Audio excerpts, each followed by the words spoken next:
Oi, povinho. Saudade imensa de vocês. Infelizmente, ainda não podemos retomar as nossas aulas presenciais.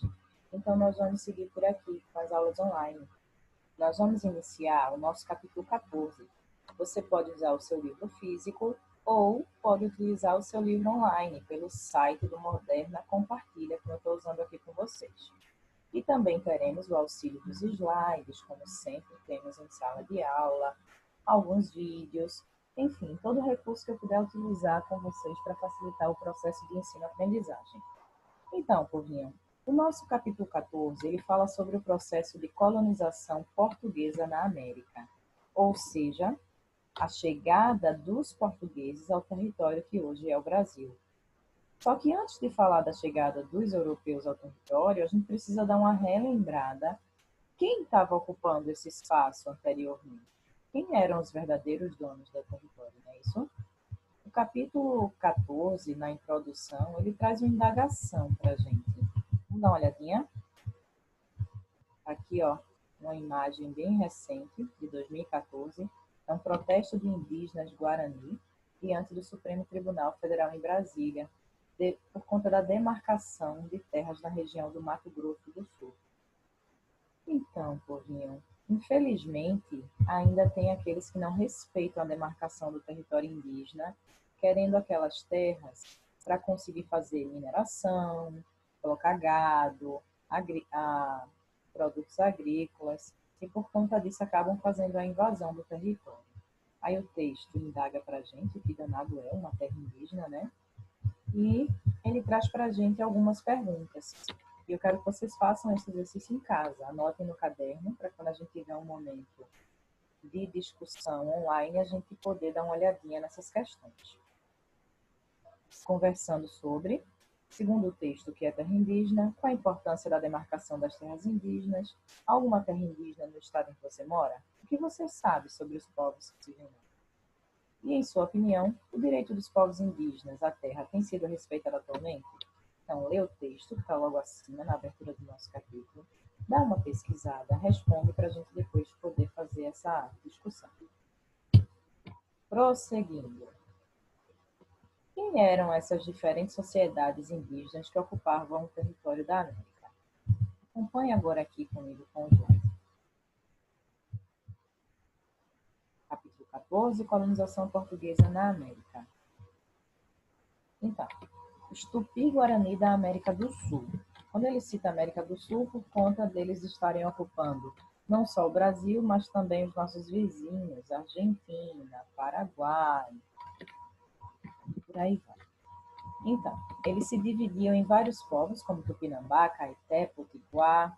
Caeté, a gente tinha aqui no litoral sul, os Potiguar na região do Rio Grande do Norte, e viviam em aldeias de centenas de pessoas. Confeccionavam móveis e utensílios em madeira, pedra, osso, eram caçadores, coletores, agricultores, cultivavam especialmente mandioca, batata doce, abóbora e milho. Não tinham autoridade formal constituída, mas os guerreiros mais fortes eram prestigiados. Tinham como princípios religiosos a reencarnação e a crença em maus espíritos e praticavam a antropofagia, para adquirir a força dos guerreiros inimigos e vingar parentes mortos nas guerras. Esse ritual antropofágico é um dos pontos fortes e de bastante polêmica na cultura indígena. Os portugueses, quando se depararam com essa situação, começaram a chamar os nossos indígenas de canibais, ou seja, de comer a carne humana por puro prazer. Mas, na realidade, era um ritual, fazia parte do aspecto cultural deles. Dá uma olhadinha nesse vídeo aqui, bem rapidinho, para a gente poder dar prosseguimento.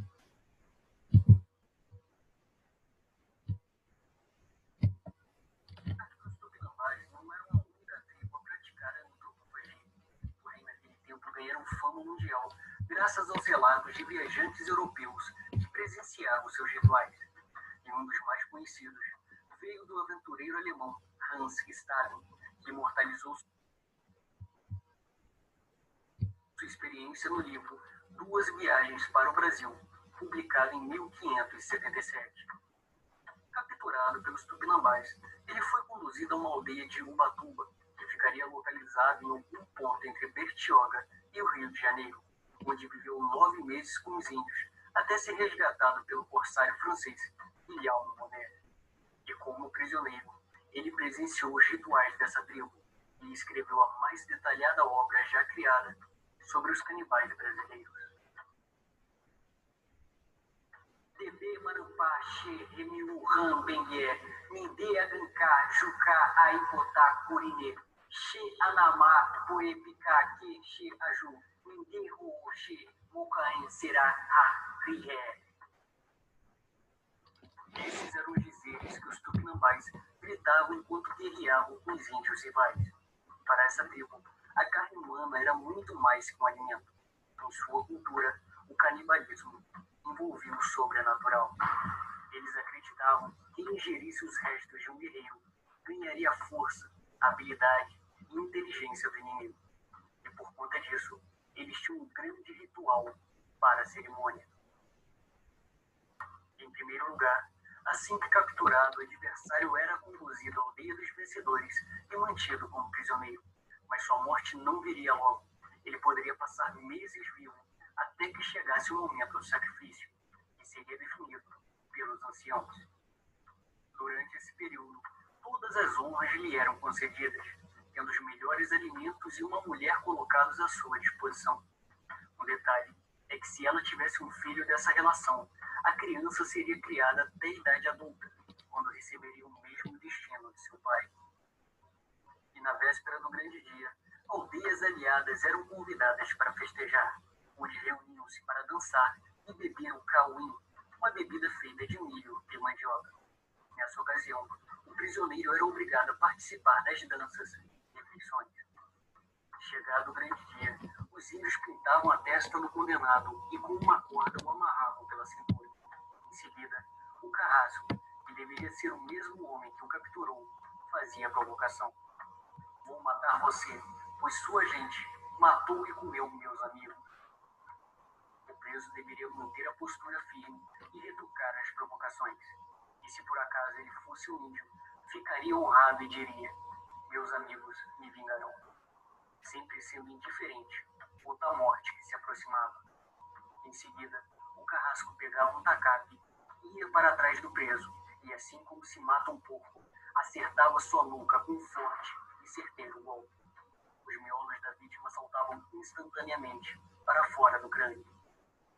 E então, as mulheres pegavam o cadáver e o arrastavam para uma fogueira, onde raspavam toda a sua pele, até que o tecido ficasse completamente branco. O corpo ainda tinha um ano selado com uma estaca, para que nada escapasse por ali. Depois, seus membros eram cortados, sendo distribuídos às mulheres. As partes moles, como a língua e o cérebro, ficavam com as crianças. E, em seguida, eram retiradas vísceras, que eram fervidas, até formar um caldo, que eles chamavam de mingau. Por fim, o ritual era finalizado com o carrasco recebendo um novo nome e uma cicatriz feita pelo cacique com o dente de uma fera selvagem. E para recordar de seu feito, recebeu uma pulseira feita com os lábios do sacrificado. Não se sabe exatamente quantas tribos praticavam a antropofagia, mas essa cultura durou até o século XVII, quando foi fortemente combatida até ser definitivamente enterrada pelos padres da Companhia de Jesus, através da catequização dos nativos.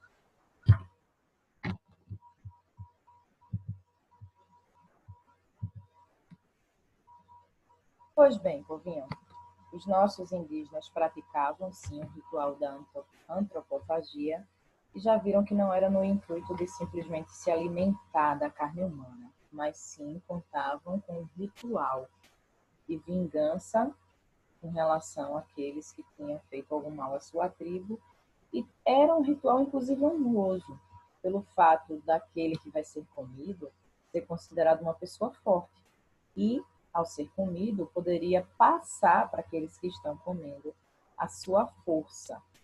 Então contava como um ritual de magia e não simplesmente para comer aquele que está sendo sacrificado, ok?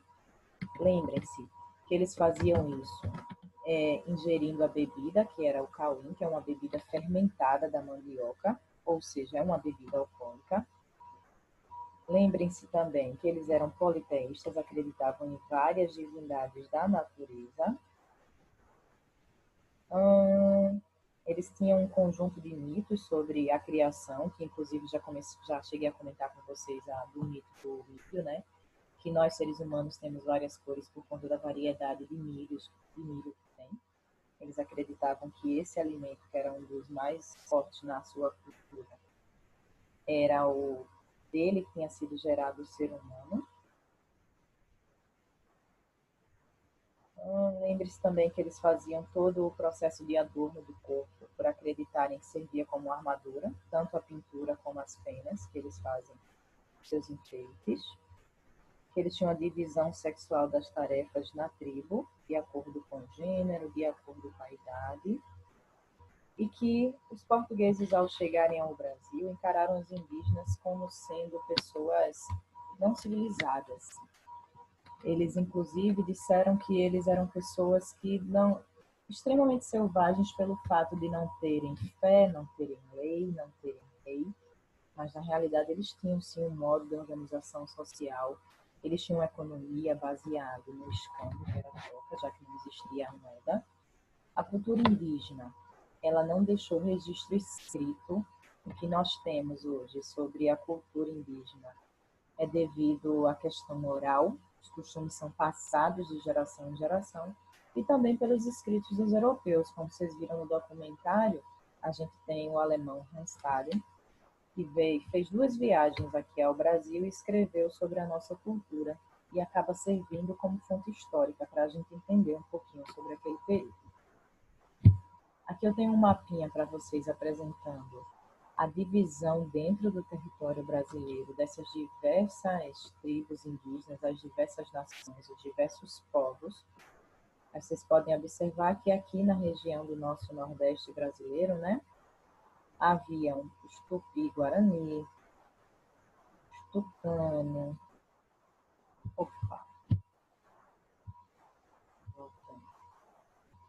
então era uma imensidão de povos que ocupavam o território brasileiro.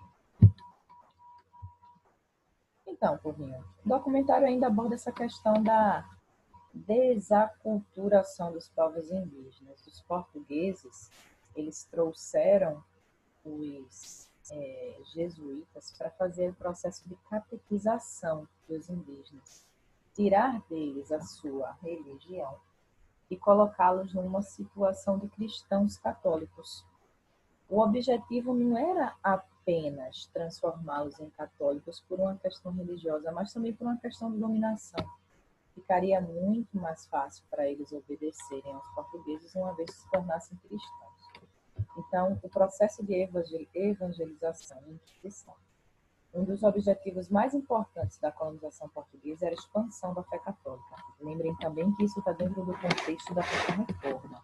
A Europa tinha passado pela Reforma Protestante, com Martinho Lutero e os outros reformadores, e a Igreja Católica, consequentemente, perdeu muitos fiéis. Então, uma maneira de alargar o número de fiéis católicos foi fazendo a catequização dos povos da América, tanto portuguesa quanto espanhola. E a aliança entre o Estado e a Igreja, na defesa de interesses comuns, colonização das terras americanas e evangelização de africanos e indígenas. E por isso o projeto de catequização do indígena esteve presente nas intervenções portuguesas desde a Carta de Pero Vaz de Caminha, que é aquele primeiro documento escrito aqui no Brasil pelo Pero Vaz de Caminha.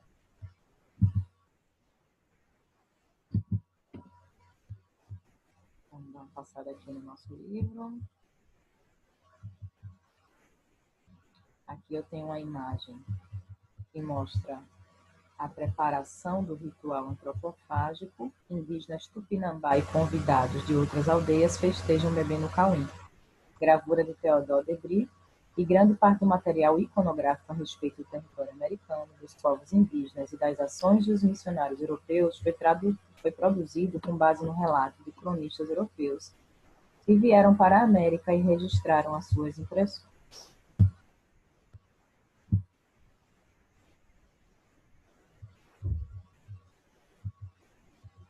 Aqui a gente ainda fala um pouquinho sobre a cultura indígena, retoma um pouquinho os astecas, incas, maias que a gente viu no capítulo anterior.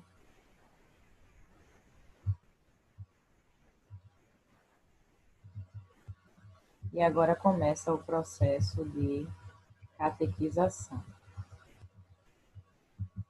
Aqui o ritual antropofágico, representação do ritual indígena.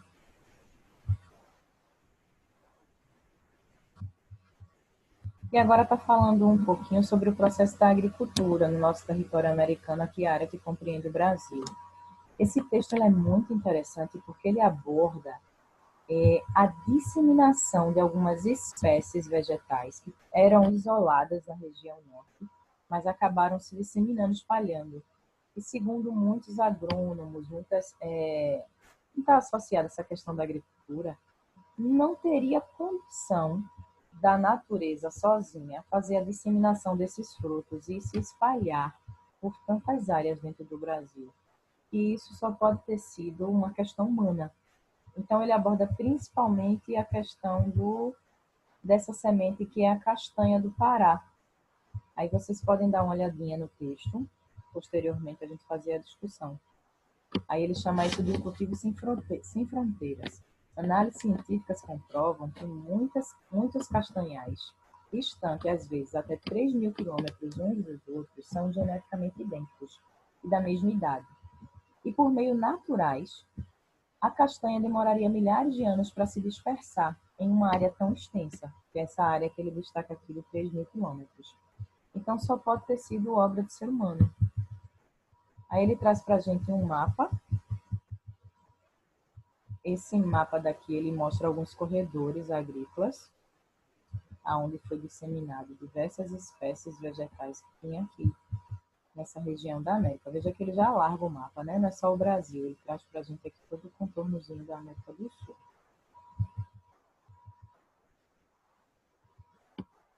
Deixa eu abrir aqui a legenda para vocês. Os nomes para castanha, as semelhanças fonéticas entre essas palavras de 5 famílias linguísticas diferentes são outro indício do provável intercâmbio entre diversos povos indígenas da América, como se houvesse um escambo entre sementes, entre vegetais, entre eles. E lembre-se que as diversas nações, elas falavam muitas línguas aqui no Brasil. Então, quando a gente encontra essa semelhança fonética para um mesmo tipo de produto, indica que em algum momento houve ali um contato entre eles. O fenômeno Aruac, por volta do ano 1000, povos da família linguística Aruac ocuparam as margens de grandes rios da região amazônica, introduzindo seus padrões de habitação e estilos cerâmicos. 3. Origens do Peabiru, que apesar do consenso sobre a existência do Peabiru, não se chegou a uma conclusão sobre sua origem, e acredita-se que os tupi-guarani indígenas quichuas tenham utilizado o ramo principal e que outros povos teriam construído caminhos secundários para ligar suas aldeias ao Peabiru. Caminhos do Peabiru. O Peabiru era uma rede de caminhos que cruzava o continente americano. E acredita-se que o tronco principal, com aproximadamente 3.000 quilômetros de extensão, estivesse conectado a vários ramais secundários. É justamente essa faixa de terra que ele fala sobre essa dispersão das sementes da castanha do Pará. Está aqui, ó, esse caminhozinho vermelho. E no decorrer dos séculos XVI e XVII, o Peabiru foi utilizado por missionários jesuítas, bandeirantes e exploradores da América Portuguesa como via de acesso às possessões espanholas no continente.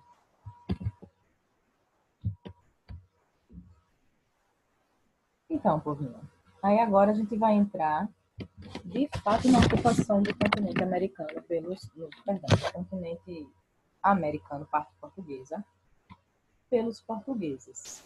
Aí a gente tem aquele velho contexto histórico de 22 de abril de 1500, a chegada de Cabral ao território, a Carta de Pero Vaz de Caminha, que inclusive a gente tem um trechinho dela aqui. O trecho da Carta de Caminha diz assim: a feição deles é parda, um tanto avermelhada, com bons rostos e bons narizes, bem feitos. Andam nus, sem nenhuma cobertura, não fazem o menor caso de encobrir ou de mostrar suas vergonhas, e nisso tem tanta inocência como em mostrar o rosto. E ambos traziam o lábio de baixo furado e metido nele seus ossos de verdade. Lembre-se que esse é o nosso primeiro documento escrito, a nossa fonte histórica escrita sobre o território do Brasil, tendo em vista que os nossos indígenas eram ágrafos, eles não tinham nenhum código escrito. Então, coube aos portugueses o primeiro registro histórico escrito. Vamos acompanhar aqui pelo slide.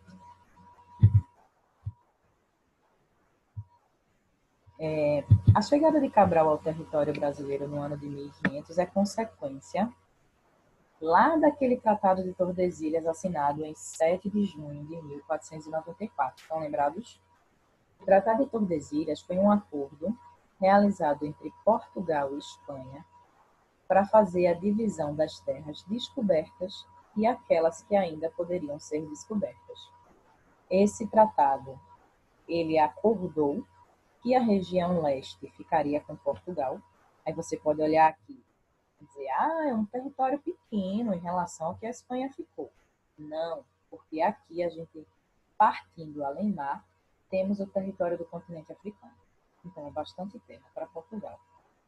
E ficou, então, celebrado esse acordo, só que, a princípio, Portugal não deu muita bola para vir dar uma olhada no território brasileiro. Isso só vai acontecer em 1500, quando Cabral vem ao território para olhar. Por muito tempo ficou registrado que Cabral tinha se perdido, tinha pego uma tempestade e chegado aqui sem querer. Não. A gente hoje já sabe, por meio de fontes históricas, que Cabral ele veio numa missão secreta, encomendada pelo monarca português, para que viesse dar uma olhadinha aqui nas terras brasileiras.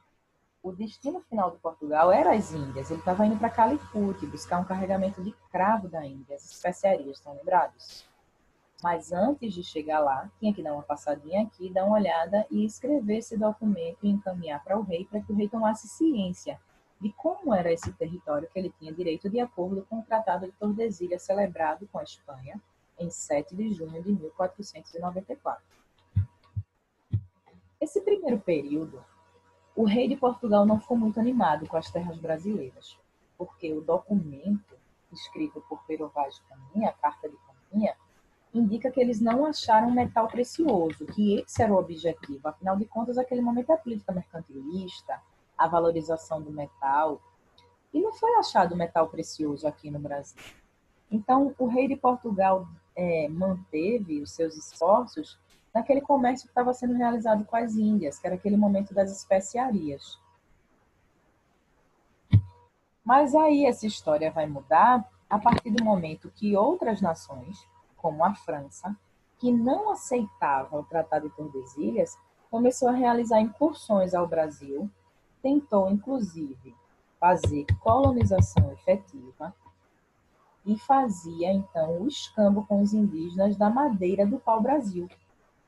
Então, para poder fazer o processo de defesa do território, o rei de Portugal chegou, inclusive, a mandar as expedições guarda-costeiras, ou seja, era uma expedição. A gente tem duas expedições chefiadas por Cristóvão Jacques, a primeira entre 1516 e 1519, e a segunda entre 1526 e 1528, para fazer a defesa do território brasileiro e impedir que os franceses viessem fazer o tráfico. Como o território era reconhecido pelo documento que pertencia a Portugal, conhecido assim, a ação dos franceses, tráfico. Então, Portugal, com medo dessa ocupação francesa ao território brasileiro, enviou essas expedições guarda-costeiras, mas viu que não estava dando muito resultado.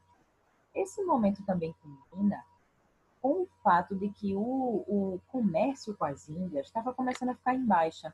Então, o rei de Portugal, para conseguir aumentar as suas riquezas, decidiu fazer o processo efetivo de ocupação do território brasileiro. Aí a gente entra no período entre 1500 a 1530, que é o processo de exploração bem intensa do pau-brasil. Lembrem-se que o pau-brasil ele era retirado pelos próprios nativos, pelos próprios indígenas, que era um acordo feito entre os portugueses e os indígenas, chamado escambo. Os indígenas aceitavam retirar a madeira, afinal tinha tampa, né? em troca de produtos que eles não possuíam. Muita gente chegou a chamar os indígenas de inocentes. Ah, está trocando o pau-brasil que é tão valioso por coisas que não têm valor. Mas pensa comigo. Os indígenas estavam recebendo em troca do seu serviço de retirar o pau-brasil a foices, facões, espelhos, tecidos, miçangas, panelas. Eram objetos que eles não tinham, os nossos indígenas não tinham acesso a metal. Então, eles estão trocando algo que eles têm muito por algo que eles não têm.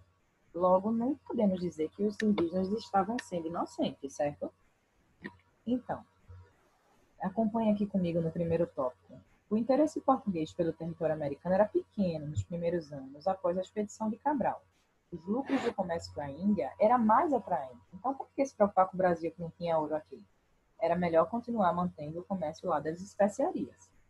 A exploração do território foi relegada a particulares.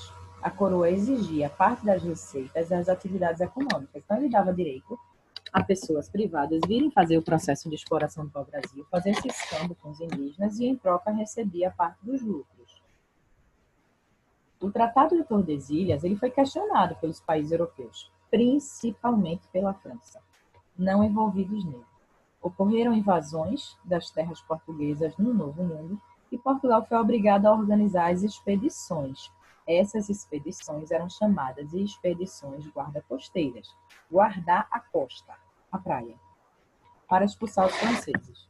A primeira atividade explorada pela coroa na colônia foi a extração do pau-brasil, e grupos particulares receberam a concessão da coroa, mas tinham de instalar feitorias e explorar a costa brasileira. Era um processo de ocupação para impedir que outras nações viessem a fazer. Então, Porrinho, aí a gente percebe que esse processo das expedições guarda-costeiras ela não foi tão frutífera. E também vai chegando um momento que o comércio com as Índias fica menos lucrativo. Então, o rei de Portugal decidiu fazer a implantação aqui no Brasil do sistema das chamadas capitanias hereditárias. E ele já tinha realizado isso em territórios do continente africano, como nas Ilhas da Madeira, e assim decidiu replicar aqui. A partir de 1530, a gente tem a expedição colonizadora de Martim Afonso de Souza, com o objetivo de proteger a costa, fundar vilas e fortes e iniciar o cultivo de cana-de-açúcar. A partir de 1532, a gente tem a fundação de São Vicente,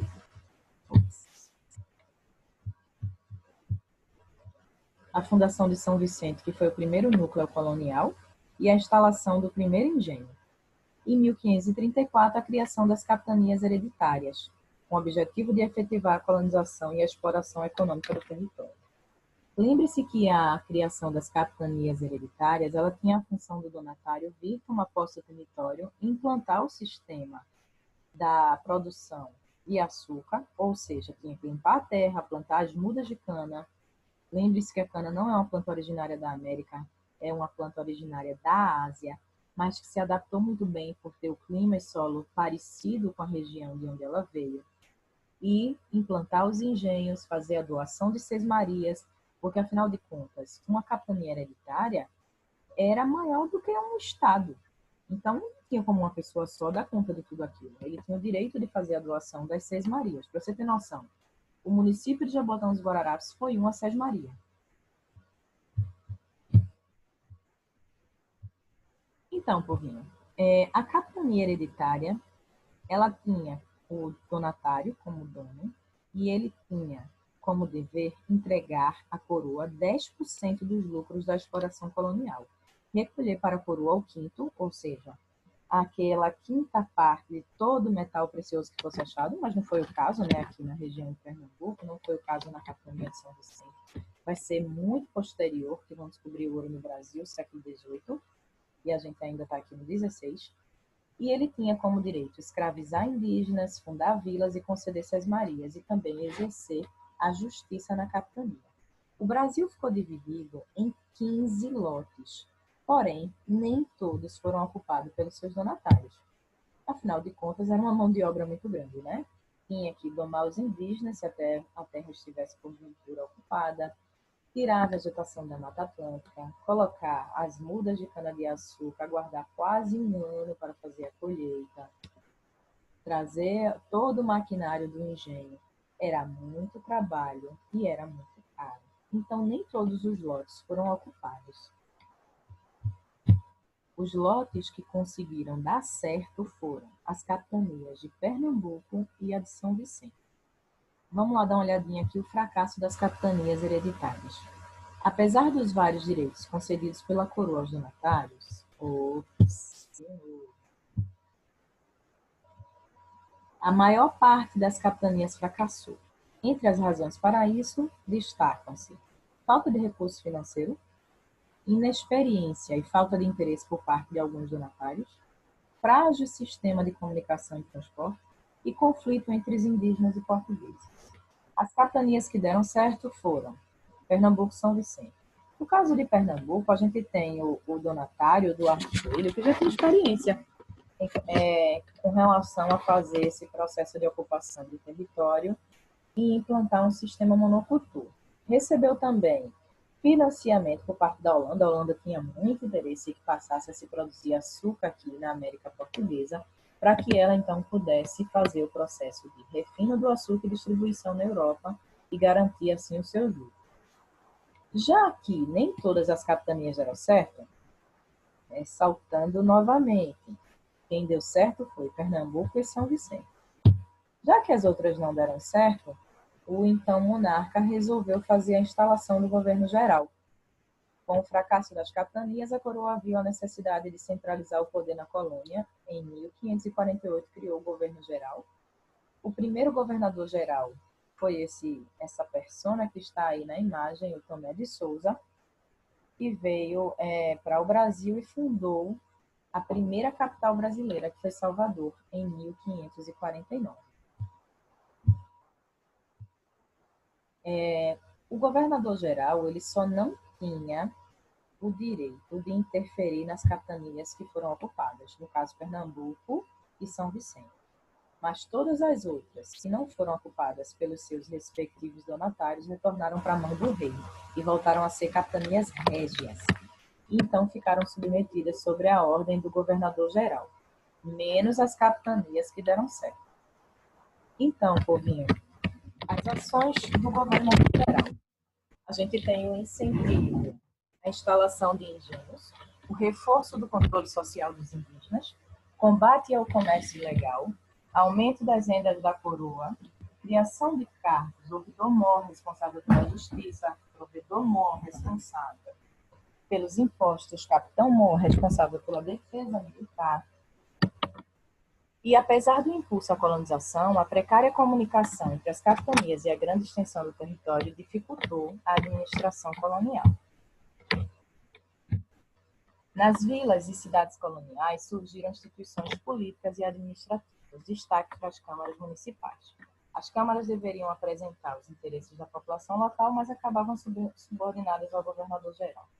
E a relação entre o poder local e o poder central criou um sistema de troca de cargos públicos por apoio político entre a elite colonial e as autoridades portuguesas, que acabou gerando clientelismo, que vocês já viram que vai se perdurar durante muito tempo na história do Brasil.